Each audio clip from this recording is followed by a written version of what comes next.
Assalamualaikum warahmatullahi wabarakatuh. Selamat malam teman-teman semua dan dosen yang saya hormati, yaitu Ibu Profesor Dr. Hajah Syamsiah Badruddin MSI. Pada kesempatan kali ini, saya Puspita Cynthia Maulida dan rekan saya Eva Mutiara akan mempresentasikan dan menerangkan ulang materi yang telah dipaparkan oleh Ibu tentang kelompok dan organisasi yang telah Ibu upload di kanal YouTube Ibu. Baik, yang pertama saya akan menjelaskan tentang kelompok sosial. Menurut Chemationis, kelompok sosial adalah dua orang atau lebih yang memiliki kesamaan identitas dan berinteraksi satu sama lain. Contohnya keluarga, kelompok keagamaan, bisnis, lingkungan, dan organisasi besar. Kelompok adalah yang terdiri dari dua orang atau lebih yang memiliki kesamaan, baik kesamaan identitas, kesamaan tujuan, dan mereka berinteraksi satu sama lain. Lalu alasan dibentuknya kelompok sosial menurut Chemationis, untuk menjaga individualitas mereka, para anggota kelompok sosial mengidentifikasikan atau menentukan diri mereka sebagai kami. Jadi setelah ada aku, lalu ketika mereka bergabung menjadi kelompok, lalu jadilah identitas itu menjadi kami. Menjadi bagian dari kelompok. Jadi masing-masing anggota itu merasa memiliki bagian, merasa merupakan bagian dari sebuah kelompok.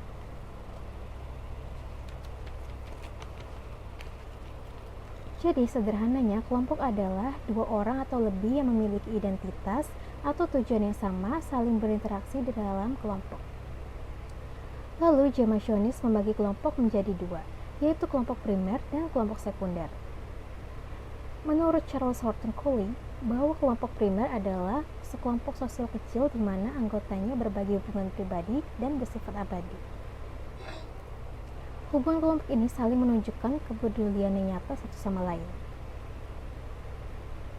Lalu, Coley menambahkan bahwa perpaduan simpati dan identifikasi bersama terwujud dalam satu kata, yakni kita. Jadi ada semacam hubungan emosional di antara keduanya karena mereka adalah satu kelompok primer.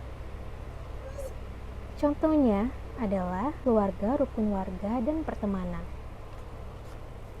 Sedangkan kelompok kedua, yaitu kelompok sekunder, adalah kelompok sosial besar dan impersonal, di mana anggotanya mengejar tujuan atau kegiatan tertentu. Hubungan kelompok ini memiliki ikatan yang lemah dan sedikit pengetahuan satu sama lain.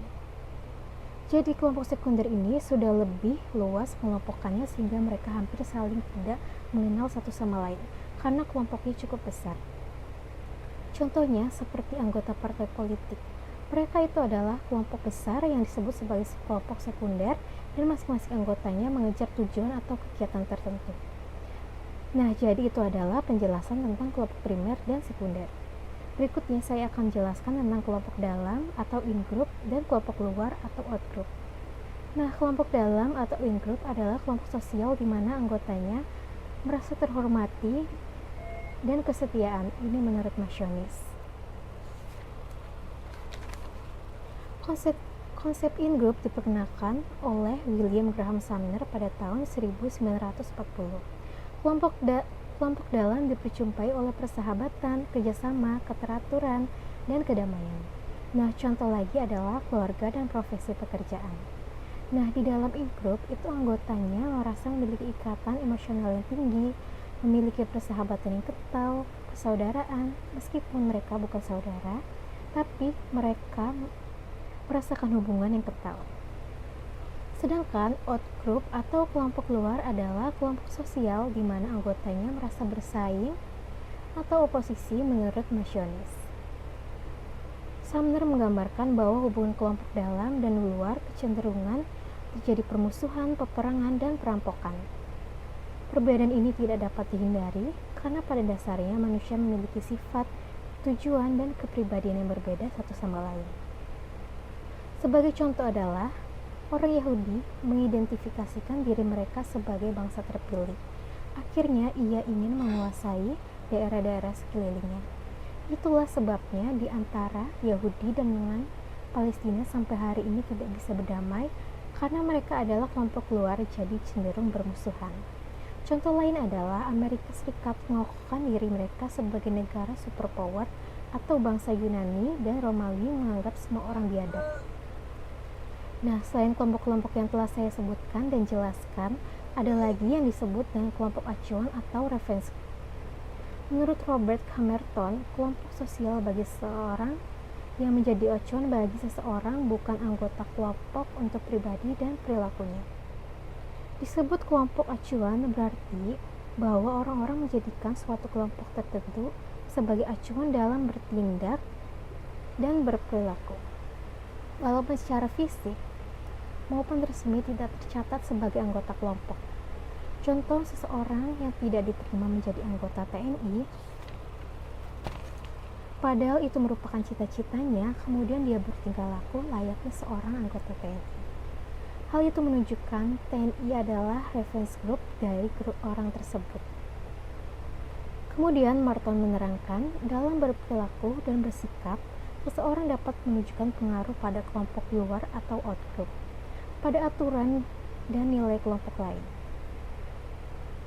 Hal tersebut menunjukkan orang tersebut tidak mengikuti aturan kelompok dalamnya sendiri, menurut Kamanto Sunarto.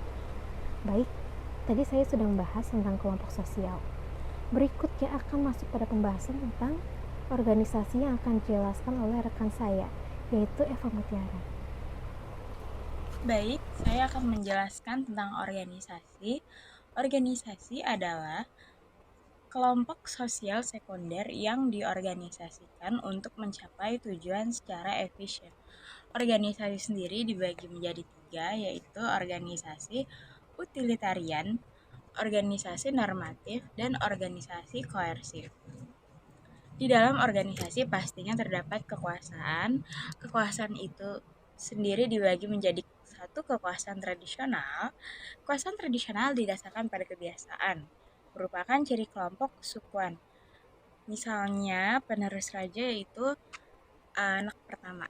Kekuasaan tersebut didapat dari adat istiadat turun-temurun. 2. Kekuasaan rasional legal. Kekuasaan rasional legal tidak disarankan pada kebiasaan, melainkan pada peraturan tertulis. Rasional artinya masuk akal dan legal bagian dari hukum. Seperti suatu kontrak antara dua individu, karena birokrasi didasarkan pada peraturan tertulis. Kekuasaan rasional legal sendiri juga biasa disebut birokratis. 3. Kekuasaan karismatis. Kekuasaan karismatis berasal dari kata Yunani yang artinya hadiah yang diterima secara bebas dan anggun. Biasanya mereka memimpin pengikut berdasarkan kehendak pribadi, bukan berdasarkan jalur tradisi atau peraturan hukum. Contoh kekuasaan karismatis seperti ulama dan habib. Sekian penjelasan saya tentang organisasi. Sekian presentasi kita hari ini. Jika ada kurangnya, saya mohon maaf yang sebesar-besarnya. Semoga apa yang kita sampaikan berguna untuk diri kita sendiri dan banyak orang khususnya. Selamat malam dan terima kasih.